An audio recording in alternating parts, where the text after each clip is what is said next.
SRTEPC अब मेटेक्सील के नए नाम से और नए लोगों के साथ पहचानी जाएगी। टेक्निकल टेक्सटाइल क्षेत्र में 24 कंपनियों को दिया गया निर्यात अवार्ड।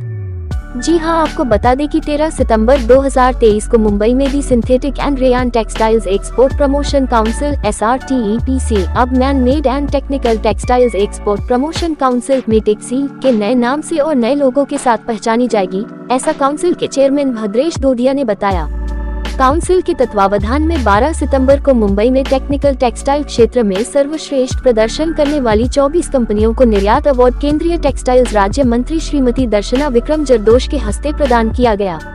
निर्यात अवार्ड प्राप्त करने वाली कंपनियों में Reliance Industries Limited, Arvind Limited, Welspun Limited, Loyal Textile Mills Limited, Shriram Rayons, Bombay Dyeing आदि का समावेश है।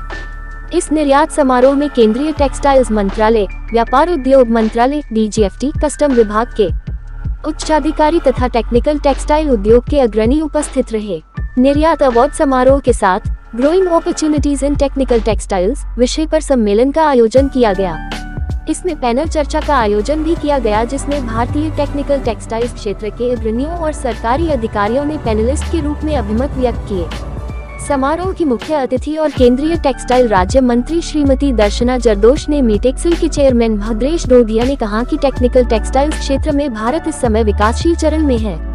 उसके बावजूद अल्प समय में ही भारत इस क्षेत्र में विश्व के अग्रणी उत्पादक और निर्यातक देशों में स्थान प्राप्त कर लेगा। उन्होंने सरकार से और टेक्निकल टेक्सटाइल प्रोडक्ट को शामिल करने के लिए HS कोड नोटिफाई करने का अनुरोध किया। समारोह की मुख्य अतिथि और केंद्रीय टेक्सटाइल राज्य मंत्री श्रीमती दर्शना जरदोश ने कहा कि टेक्सटाइल क्लॉथिंग का निर्यात 2030 तक में $100 अरब तक पहुंचने का जो लक्ष्य है, उसे हासिल करने में मेटेक्सील महत्वपूर्ण भूमिका अदा कर सकेगी।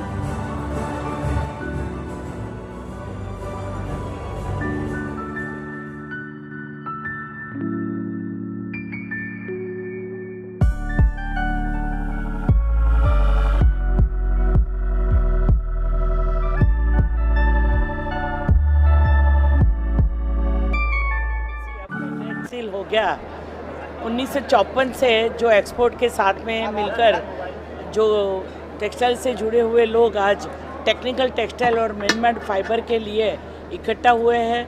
आज बहुत सारे 12 सेक्टर जो है, जिसमें ग्लोबल में भारत को जाने के लिए माननीय प्रधानमंत्री जी की सोच के साथ में टेक्सटाइल मिनिस्ट्री ने जो इनिशिएटिव लिए हैं, आज उनके साथ में जो लोग जुड़े हैं, आज उनको अवार्ड देने का काम हुआ।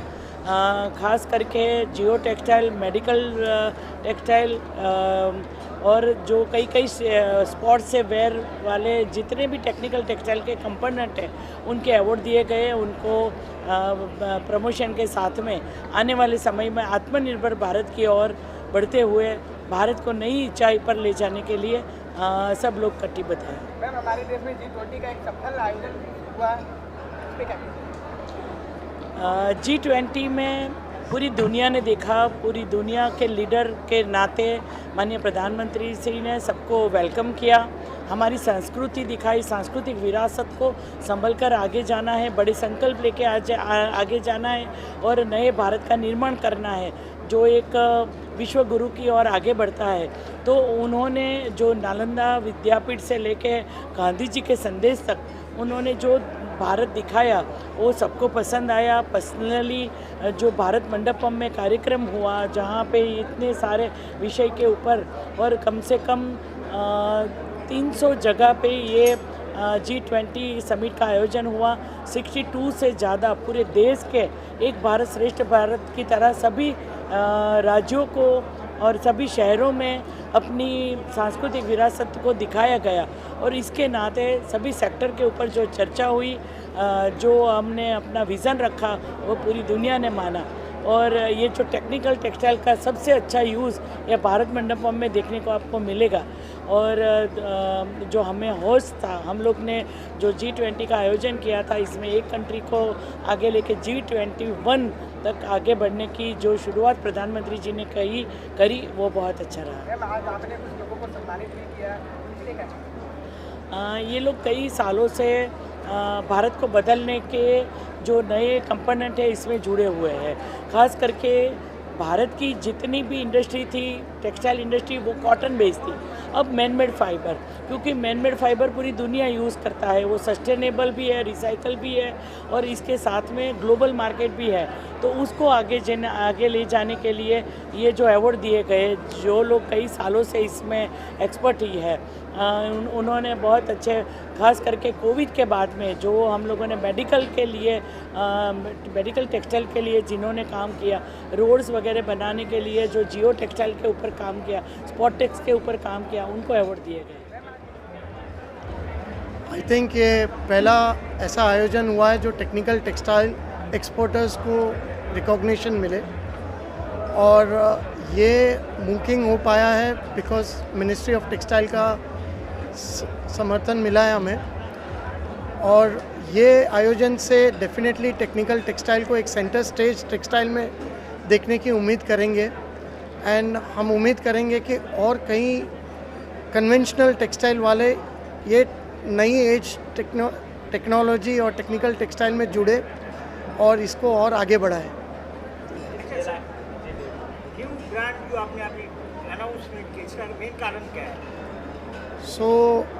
आज आप देख रहे हैं कि टाइम बहुत बदल रहा है, काफ़ी फास्ट बदल रहा है। हमारा जो नाम ग्रहण हुआ था 1954 में, तभी समय MMF का कुछ और था। Over the period of time industry काफ़ी चेंज हो चुकी है। अब हमारा पहले नाम देखेंगे तो वो था synthetic and rayon export promotion council. आज पूरे वर्ल्ड में सिंथेटिक एंड रेयॉन का ग्रहण ज़्यादा यूज़ नहीं होता है। आज हम MMF यानी man made textile and technical textile सारे वर्ल्ड में सब जगह वही यूज़ होता है।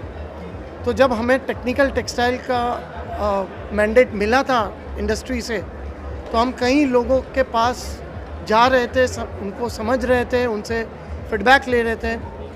तो तभी एक हमको फीडबैक ऐसा मिला कि एक टेक्निकल टेक्सटाइल भी आपके नाम के साथ जुड़ा हुआ नाम होना चाहिए।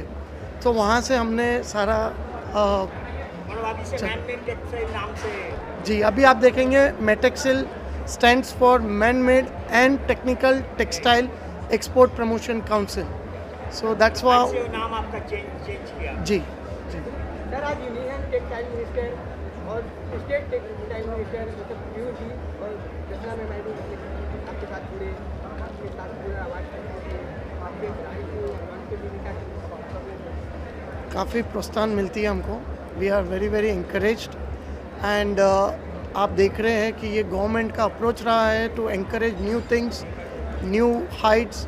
सो ये जब हमने उनको आइडिया शेयर की तो उनके वहाँ से इतना इंकरेजमेंट मिला, कई एक क्षण भी हमको ऐसा नहीं लगा कि हम पुराने नाम से अगर नए नाम में जाएंगे तो वो एक कहीं बैकफायर ना हो जाए। उनका हमेशा एक सपोर्ट रहा है हमारे पे और रहता रहेगा। सो हम काफ़ी लकी है कि हमें ऐसे मिनिस्टर मिले हैं इंडस्ट्री में जो हमको मार्गदर्शन देते रहे। सर, अगर हम टेक्सटाइल मिलने की बात करें तो हमारे देश की जो GDP है उसमें अहम भूमिका निभाती है टेक्सटाइल, उसके लिए क्या? आज टेक्सटाइल हम सब जानते हैं कि सबसे दूसरा बड़ा एम्प्लॉयमेंट का साधन है। कहीं गांव, कहीं शहर इसमें जुड़े हुए हैं, और वर्ल्ड में आप देखेंगे तो टेक्सटाइल एक ऐसी चीज़ है जिसमें रिसेशन लेट आता है और सबसे पहले ख़त्म होता है, क्योंकि लोग जो पहले बाहर निकलेंगे तो वो टेक्सटाइल खरीदेंगे। तो टेक्सटाइल आने वाले समय में काफ़ी अच्छा ग्रोथ है, काफ़ी बड़ा ग्रोथ है। अभी जो नई टेक्नोलॉजीज़ आई है टेक्सटाइल में, वो हमें नए पीढ़ी को और उसका करके उसको अडेप्ट करके टेक्सटाइल को और आगे बढ़ाएंगे और ज़्यादा एम्प्लॉयमेंट क्रिएट करेंगे।